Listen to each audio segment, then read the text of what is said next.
Bismillahirrahmanirrahim. Assalamualaikum warahmatullahi wabarakatuh. Innal hamdalillah nahmaduhu wa nasta'inuhu wa nastaghfiruh wa na'udzu billahi min syururi anfusina wa min sayyiati a'malina. May yahdihillahu fala mudhillalah wa may yudlil fala hadiyalah. Asyhadu an la ilaha illallah wahdahu la syarikalah wa asyhadu anna Muhammad abduhu wa rasuluhu la nabiyya ba'da. Amma ba'du. Puji kita syukur kepada Allah Subhanahu wa taala yang mana pada kesempatan hari ini kita masih Allah berikan kesehatan sehingga bisa menikmati video terkait apa yang saya sampaikan dari rumah masing-masing. Selain daripada itu, kita juga harus senantiasa bersyukur kepada Allah. Allah masih lindungi kita dari virus corona, virus COVID-19. Jadi kepada seluruh pemirsa atau pendengar dimanapun berada, mari sama-sama senantiasa kita tingkatkan ketakwaan kita kepada Allah dan juga kita berikhtiar dengan cara menjaga diri, menjaga kesehatan, tidak keluar rumah, tidak bersentuhan dengan orang lain, dan juga senantiasa menggunakan masker dan hand sanitizer.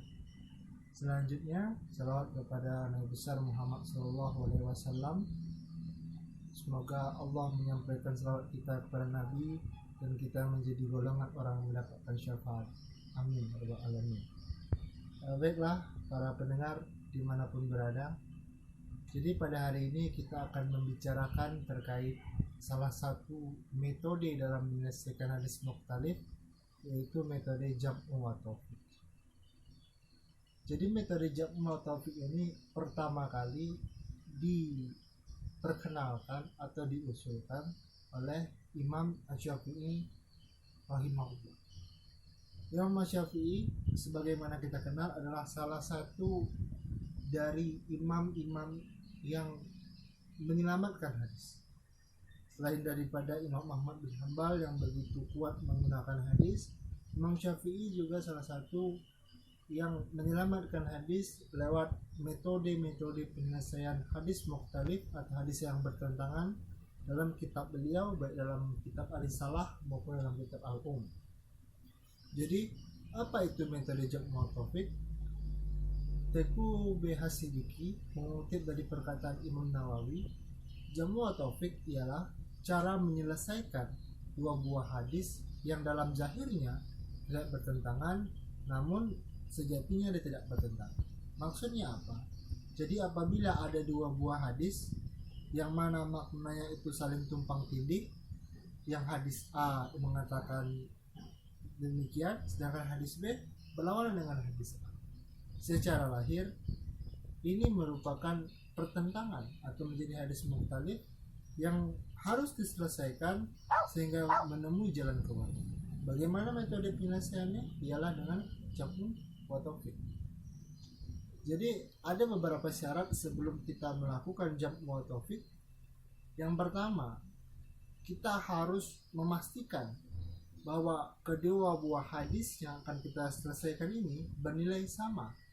Dalam artian derajatnya harus sama, harus sama-sama sahih ataupun dia sama-sama hasan. Tidak boleh apabila satunya sahih sedangkan satunya lagi dhaif itu diselesaikan. Itu tidak boleh, karena itu jelas secara lahir bertentangan. Kenapa? Karena yang sahih tentu lebih kuat kedudukannya, kehujahannya ketimbang hadis yang dhaif. Lalu yang kedua, dalam menyelesaikan jam'u wa tawfiq kita harus berprinsip bahwa tujuan dari penyelesaian ini ialah bersifat mubah, yang mana diambil titik temu dari kedua buah hadis ini, kemudian dicarikan jalan agar keduanya bisa bersifat mubah. Yang ketiga, itu harus memakai dan mematuhi kaidah uslub bahasa Arab.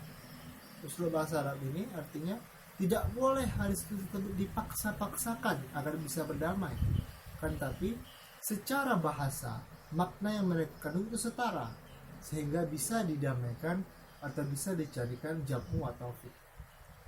Jadi lebih rincinya, Bagaimana agar kita bisa memahami jamu wa taufik? Saya akan paparkan contoh hadis yang menjadi dasar pikiran kita, yang itu dimana kedua hadis ini sama-sama hadis Bukhari. Yang hadis pertama itu fi masa kata sama wal uyun au kana asyriya wal usyra wa masakiya binadi nisful asyar. Itu hadis yang pertama dan itu hadis Bukhari. Sedangkan hadis yang kedua, laisa fi ma akala min khamsah awsakh sadaqah. Hadis yang pertama itu mengatakan bahwa zakat terhadap pertanian itu apabila mencapai 10 wasakh, apabila ia dilakukan dengan cara hujan, lewat air hujan, maka wajib zakat dia sebesar 10%. Sedangkan yang kedua, apabila dia dengan bantuan, di sini bantuan unta, maka dia 5%. Sedangkan hadis yang kedua, tidak wajib zakat ya bagi hasil pertanian yang tidak sampai 5 wasaq. Secara zahir, hadis A dan hadis B itu terlihat bertentangan. Bertentangan di mana?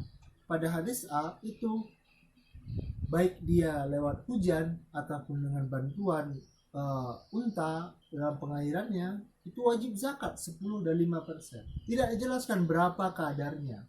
Artinya setiap hasil pertanian yang dari unta maupun dari air hujan wajib zakat. Apapun kondisinya, apapun resikonya, dia wajib mengeluarkan zakat. Yang hujan sebesar 10%, sedangkan yang dari unta sebesar 5%. Sedangkan hadis yang kedua mengatakan tidak wajib zakat bagi yang tidak mencapai ruksahnya sebesar 5 wasaq.